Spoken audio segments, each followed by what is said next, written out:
Hello, happy Rizwan, everyone. So I'm inspired today by this passage. O thou seeker after truth, the world of the kingdom is one world. The only difference is that spring returneth over and over again, and setteth a new commotion, plain and hillside come alive. Trees turn delicate green, and leaves and blossoms fruit come forth in beauty infinite and tender. So I thought we would make a spring painting. Now the first thing we're going to do is make a rainbow. All we need are the primary colors. I'm going to move this so that you can see my palette. All right, so a rainbow is red, orange, yellow, green, blue, and purple. But all you need is 3 colors. Because if you have the primary colors, red, yellow, and blue, you can make all the other colors. Secondary colors and tertiary colors. So we'll just check that out. So if you take red and yellow and mix them together, you get orange. And red and blue, do you know what red and blue makes? So if I mix red and blue together, I get purple. I think it needs a little bit more red. There, it's beautiful purple. And if I mix the yellow and the blue together, you get green. So there we have all the colors we need for a rainbow.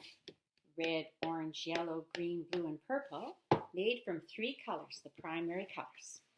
So I'm going to make this rainbow with just a sponge. You can use a paint roller from painting a wall in your house, a small one, or just this is a kitchen sponge for washing dishes. And so the first color, the red, red, I paint red on, but I make it wider than the red for the rainbow, because where the red and the yellow overlap, I'm going to get my orange. So there's red, and here comes the yellow. So where the yellow is just all by itself, it will be yellow, but where it overlaps the red, I get the orange. Then I also need to make my yellow 3 times as big, because where the yellow and the blue overlap, I'll get green. So now here's my blue all by itself to be blue. But when the blue overlaps the yellow, I get green. And we also will want blue at the very end, because where the blue is going to overlap the red, so we need a stripe of red at the end, we'll get purple. So with those 3 colors, we now have all the colors of the rainbow. So I'm going to take the sponge, make sure it's nice and wet.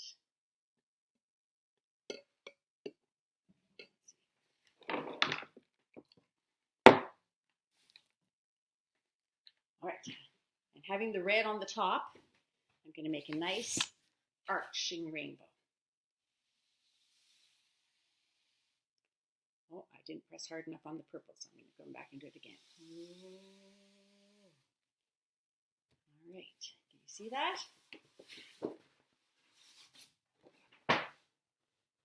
Red, orange, yellow, green, blue, and purple.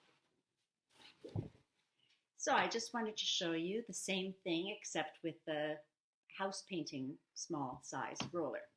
So again, I put on red paint for the red and the orange, overlapped that with yellow for the orange, yellow, and then the green, overlapping the yellow with the blue to make blue, green, blue, and the last one is the red and the blue mixed together for purple.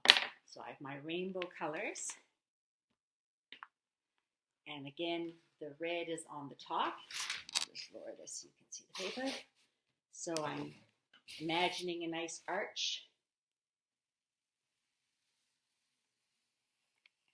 those are all blending together. We have to make the purple a little bit wetter.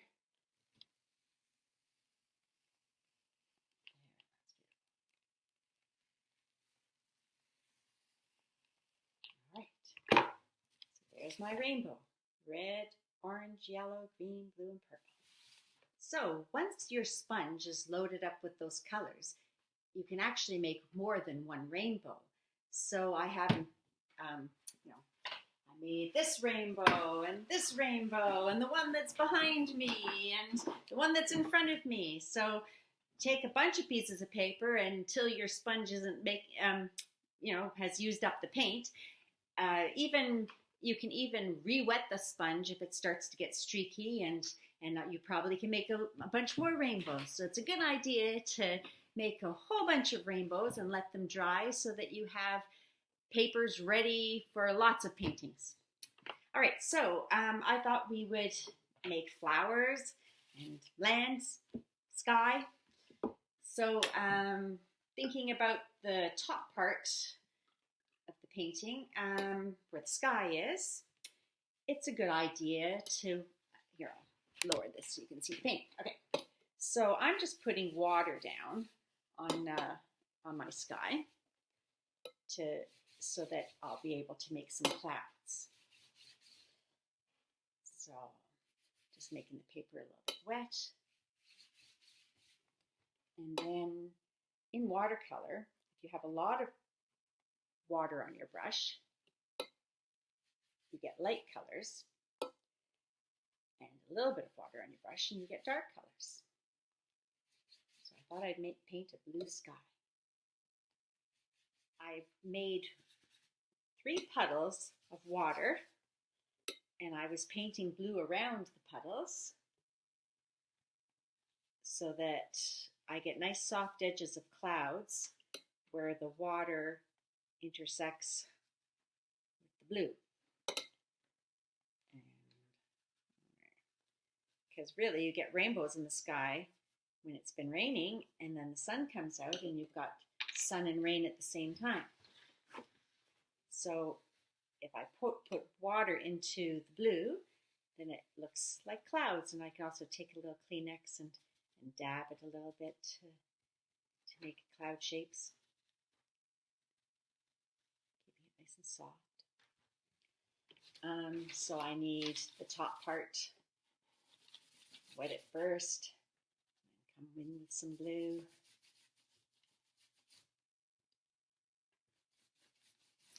And you might want to put a sun in one of the corners. My granddaughter always likes to have a nice smiley sun in her paintings. Older one, Leela.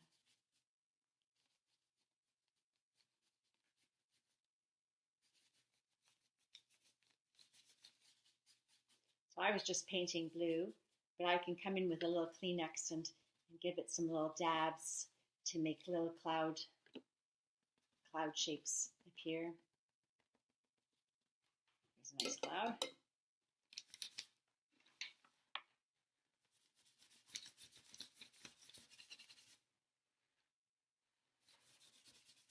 So blue sky, some rain clouds. Sun, it's your painting, so you can do whatever you want.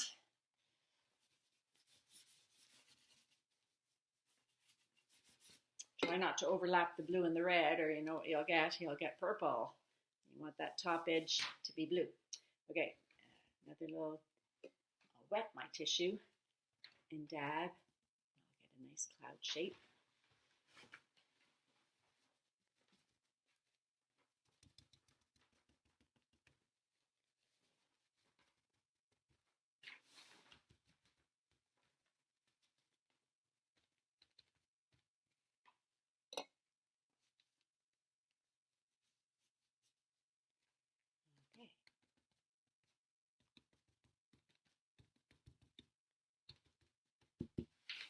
So I've got my sky established so that from where the rainbow hits the earth, above the rain, okay, that's the horizon.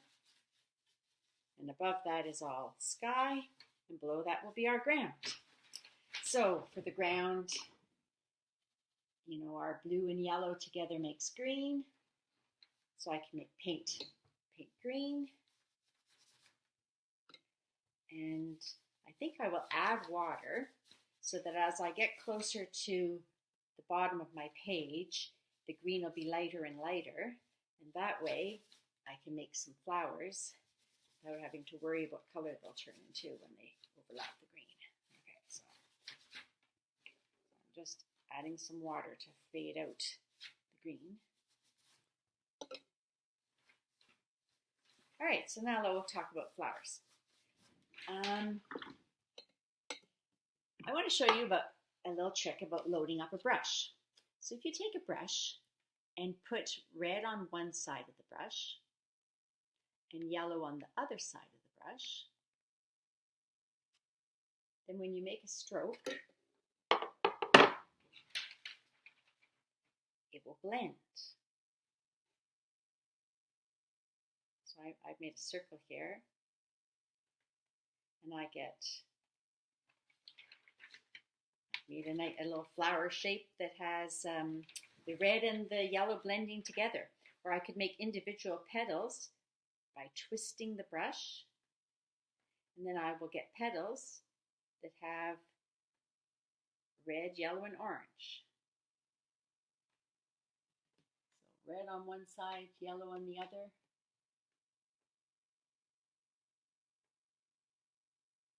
And a twist.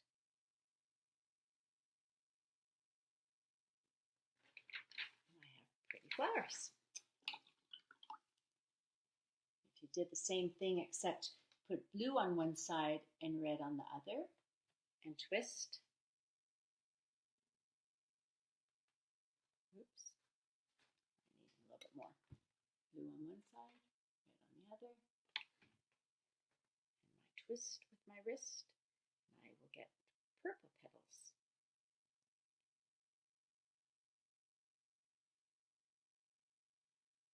That one looks a little bit like a pansy.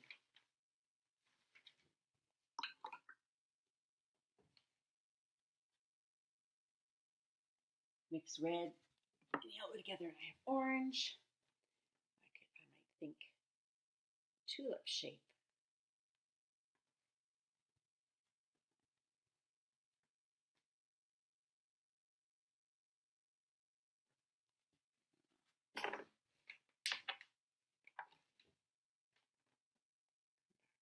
Red on top.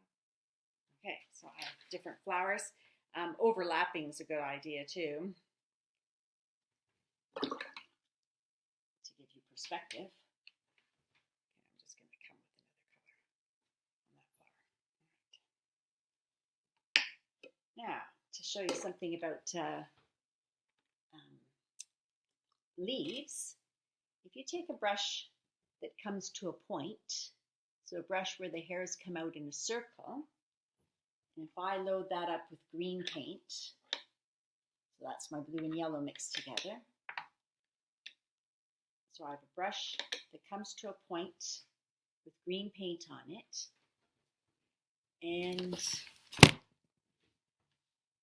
if I put the brush down, it's not as close as I can get. If I put the brush down very gently and then squish it out and come back up again, I will get leaf shapes. So push and up, push and up. Tulips have big, long leaves. So we start off thin and then push to get the thickness. And a stem in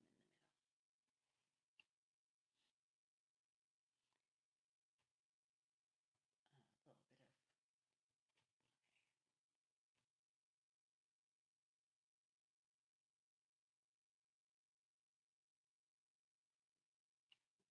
So you can decide how you want your stem to go. Sort of aim for the middle.